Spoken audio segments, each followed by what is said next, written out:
Surxon aka, stream qilishga qiziqaman, lekin stream qilishni bilmayman. Assalomu alaykum hammaga. Sizlar bilan Surxon Gamer YouTube'da short stream qilishni o'rganamiz. Kechagi videomiz yetarlicha like yig'di. Buning uchun hammalaringizga rahmat dushi. Unday bo'lsa boshladik. Play Marketga kirib Leave Now deb yozamiz va mana shu ilova chiqib keladi. Mana shu ilovani tortganimizdan keyin ichiga kirib olamiz. Men tortib qo'yibman. O'zlaringiz tortib videoni to'xtatib qaytadan ko'rib olasizlar. Mana shu yerda platformalar chiqib keladi. Platformalardan o'zlaringizga kerakini tanlab olasiz. Men o'zim uchun YouTube'ni tanladim. Chunki meni maqsadim YouTube'da stream qilish. Keyin YouTube kanallaringizga kirib olasizlar. Men o'zi allaqachon kirib qo'yibman. Hamma narsasini to'g'rilab. Kanalingizni ro'yxatdan o'tkazganingizdan keyin mana bu yerda event title deb chiqib keladi. Ya'ni obunachilaringizga qanaqadir xabar borishi kerak. Ya'ni sarlavha. Sarlavhani men savolamiz deb yozib oldim. Ichiga kirgandan keyin descriptionda obuna bo'ling deb yozib qo'ydim. Mana bu yerda rasmni xohlaganingizdek qilib o'zgartirib olsangiz bo'ladi.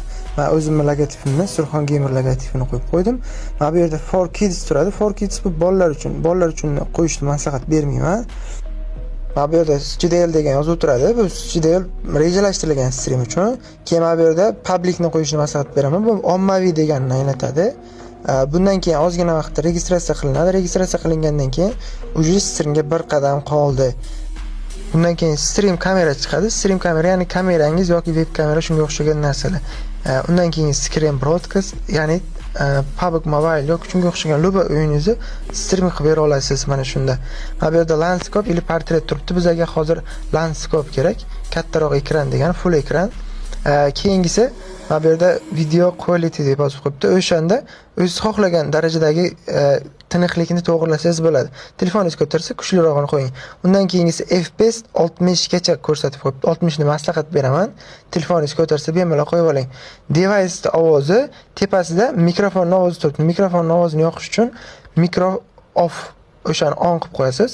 Xohlaganingizdek qilib o'zingiz xohlasangiz ovozni qo'shing, xohlasangiz ovozni qo'shmang. O'zi bizning hamma narsamiz tayyor, endi streamga o'tsak bo'ladi. Streamimiz uchun shunchaki narsalar turibdi. Bu yerda o'zingiz xohlagan paytingiz xohlaganingizda qilib o'zgartirib olsangiz bo'ladi. Mana bu tugma har doim siz bilan birga turadi to'g'rilash uchun. Endi streamni boshlaymiz.